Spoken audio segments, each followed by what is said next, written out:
అయితే ఈ బడ్జెట్ సమావేశాల గురించి మాట్లాడుకునేటప్పుడు ముఖ్యంగా ఆంధ్రప్రదేశ్ రాష్ట్రం గురించి మాట్లాడుకోవాలి.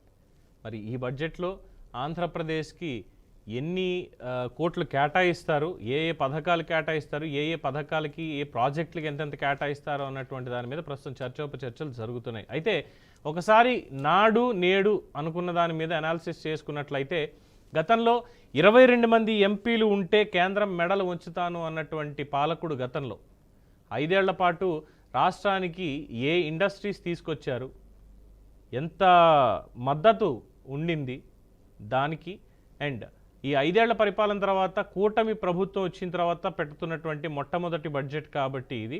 మరి ఇప్పుడున్నటువంటి పరిస్థితుల్లో ఇప్పుడున్నటువంటి ఎంపీలు 21 మంది ఎంపీలతో కూటమి ఉంది. మరి ఈసారి ఎంత మనం పిండుకోగలుగుతాం, మనకి ఏమేమి వస్తాయి, వచ్చే అవకాశాలు ఉన్నాయి, ఇది మనతోటి పంచుకోవడానికి వారి అభిప్రాయాన్ని మస్తాన్ రావు గారు ప్రముఖ అనలిస్ట్ మన స్టూడియోలో అందుబాటులో ఉన్నారు. Good morning sir, welcome to VRK news. So నాడు నేడు అప్పుడేమో నా పెద్ద కొడుకు కంటే ఎక్కువ మోడీ గారు చెప్పారు అని చెప్పి నిర్మలా సీతారామన్ గారే అన్నారు. జగన్మోహన్ రెడ్డి గారిని పెద్ద కొడుకు కంటే ఎక్కువగా చూసుకుంటారు, కన్న కొడుకు కంటే ఎక్కువగా, అంత ఇష్టం ఆయనకి, అందుకే రాష్ట్రానికి ఏం కావాలన్నా అడిగిన వెంటనే ఇస్తున్నారు అని ఒక మాట అయితే చెప్పారు. బట్ ఏమొచ్చాయి అనేది పేపర్ మీద చూసుకుంటే లెక్కలు కూడా కనిపించట్లేదు. సరే, ఆ 5 ఏళ్ళు అయిపోయింది కాలం, ఇప్పుడు కొత్తగా కూటమి వచ్చింది. ఈ కూటమిలో వారు కూడా భాగస్వాములే. కొడుకుగా చూసుకుంటారా, అన్నగా చూసుకుంటారా అనేది మనకు అనవసరం. కానీ రాష్ట్రానికి ఏం ఇవ్వాలి, ఎంత ఇస్తే ఇప్పుడున్నటువంటి పరిస్థితి నుంచి మనం గట్టెక్కుతాం. బీఆర్కే న్యూస్ ప్రేక్షకులకి అందరికీ నమస్కారం అండి. పవన్ గారికి ఇప్పుడు మనం ప్రధానంగా చూసినట్లయితే మనకి రాష్ట్రం విభజించినప్పుడేమో పెద్దమ్మ చిన్నమ్మలు ప్రధాన పాత్ర పోషించారు, రాష్ట్రానికి చాలా న్యాయం చేశారన్నారు.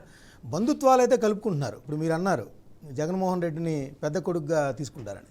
సరే, పెద్ద కొడుకుగా తీసుకున్నారు, ఏం తెచ్చారని చెప్తే అసలు నిర్మలా సీతారామన్ గారిని ఇక్కడి నుంచి రాజ్యసభ పంపించాం. అసలు ఆమె ఏమి ఇచ్చారు చూసుకుంటే ఏం లేదు, అంత శూన్యంగా కనిపిస్తుంది మనకి. అంటే నిర్మలా సీతారామన్ లాంటి ఒక ఇప్పుడు ఆర్థిక మంత్రిగా ఉన్న, కనీసం అంతకుముందు నన్ను రాజ్యసభకు పంపారు, ఈ స్టేట్కి కోడలు కూడా ఆమె, ఆ బంధుత్వాన్ని కలుపుకొని ఉంటే ఖచ్చితంగా ఆంధ్రప్రదేశ్ విభజన తర్వాత ఇంత అన్యాయానికి గురై ఉండదనేది నేను చెప్తాను.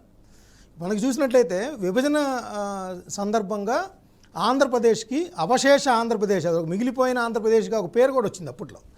సో అవశేష ఆంధ్రప్రదేశ్కి సంబంధించి వాళ్ళు ఏదైతే విభజన హామీలు ఇచ్చారో ఒక్కటి కూడా నెరవేర్చలా. ఎక్కడో ఒక ఎయిమ్స్ లాంటిదో లేకపోతే ఒక ఎన్ఐఐటి లాంటిదో వచ్చాయి, కానీ అసలు మిగతా మనకి 927 కిలోమీటర్ల తీర ప్రాంతం ఉంది. ఆ తీర ప్రాంతాన్ని ఉపయోగించి మన సముద్ర రవాణా రంగాన్ని అంతర్జాతీయ స్థాయిలో అభివృద్ధి చేయడానికి చాలా మనకి అడ్వాంటేజెస్ ఉన్నాయి. ఆ ఒక్కటే ఎప్పుడు కూడా పట్టించుకున్న పాపని పోలేదు. అసలు విభజన సందర్భంగా ఇచ్చిన దుగ్గరాజపట్నం పోర్ట్ని ఇప్పటివరకు 11వ ఏళ్ళలో ప్రవేశించాం. ఇంతవరకు ఎందుకు మనము దాన్ని ఊసెత్తట్లేదు? ఎవరు ఇక్కడున్న ఎవరైతే రాజకీయ పార్టీలు ఉన్నాయో, అంటే 14 నుంచి 19 దాకా తెలుగుదేశం పార్టీ, అప్పట్లో బీజేపీ కూడా ఉంది కాబట్టి ఆయన పెద్దగా అడగలేకపోయారు. అంటే మొహమాటం అంటే వచ్చిందో ఏంటో తెలియదు, అడగలేకపోయారు. ఆ సందర్భంగా మనమేమో కొంత బైండ్ ఓవర్ అయిపోయిన పరిస్థితి ఆ రోజు.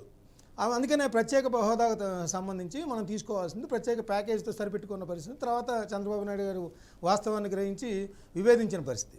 ఆ తర్వాత వచ్చిన 2019-24 మధ్య జగన్మోహన్ రెడ్డి గారు వచ్చారు.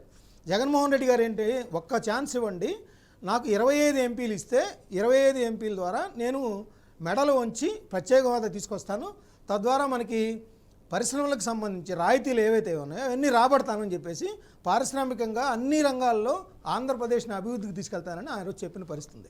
సో ప్రజలందరూ నమ్మారు. 151 స్థానాలు ఇచ్చారు. అదేవిధంగా 22 పార్లమెంటు స్థానాలు కూడా ఇచ్చిన పరిస్థితి. కానీ ఆయన ఏంటి, ఆయన మీద ఉన్న కేసులు ఇంకేదైనా కావచ్చు, వ్యక్తిగత అంశాలు చాలా కావచ్చు, రాజకీయ ఎత్తుగడలు కావచ్చు, ఏదేమైనప్పటికీ ఆయన అన్కండిషనల్గా చాలా బిల్లులకి, అంటే మనకి ప్రత్యేక హోదా డిమాండ్ని మెడలు వంచే పరిస్థితి చాలాసార్లు వచ్చినప్పటికీ కూడా వాటన్నిటికీ కూడా ఆయన వెనకంజ వేసి అన్కండిషనల్గా సపోర్ట్ చేసిన పరిస్థితి ఉంది. ఆ అన్కండిషనల్ సపోర్ట్కి కారణం ఏంటి?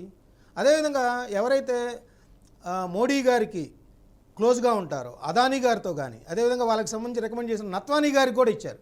వాళ్ళందరి వల్ల ఏమీ ప్రయోజనం ఒనగూడలేదనేది మనకి అర్థమవుతా ఉంది. ఇప్పుడు చూసినట్లయితే ఇప్పుడు మనము 21 స్థానాలు, అంటే 100% స్ట్రైక్ రేట్ అనే పవన్ కళ్యాణ్ గారిని అంటాం. అదేవిధంగా 94%, 175కి 164 ఇచ్చారు కూటమి ప్రభుత్వానికి, కూటమిలో ఉన్న పార్టీలన్నిటికీ కూడా. దానిలో బీజేపీ కూడా ఉంది.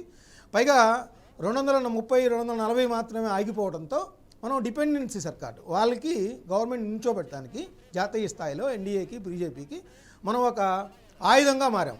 ఆ ఆయుధంగా మారినప్పుడు వాళ్ళు డిపెండెన్సీ అయినప్పుడు వాళ్ళు ఆంధ్రప్రదేశ్కి ఆ మేరకు ఇస్తున్నారా, ఇవ్వట్లేదని నేను చెప్తాను.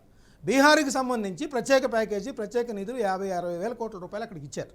ఇక్కడ మనకు విశాఖ స్టీలు మూతపడిపోతుంది, ప్రైవేటీకరణ చేస్తున్నామని ఇక్కడ అందరూ గత 2-3 సంవత్సరాలుగా మనం పోరాటాలు చేస్తూ ఉంటే అసలు పోరాటం చేయని కర్ణాటకకి 15,000 కోట్ల రూపాయలు సపోర్ట్ ఇచ్చారు.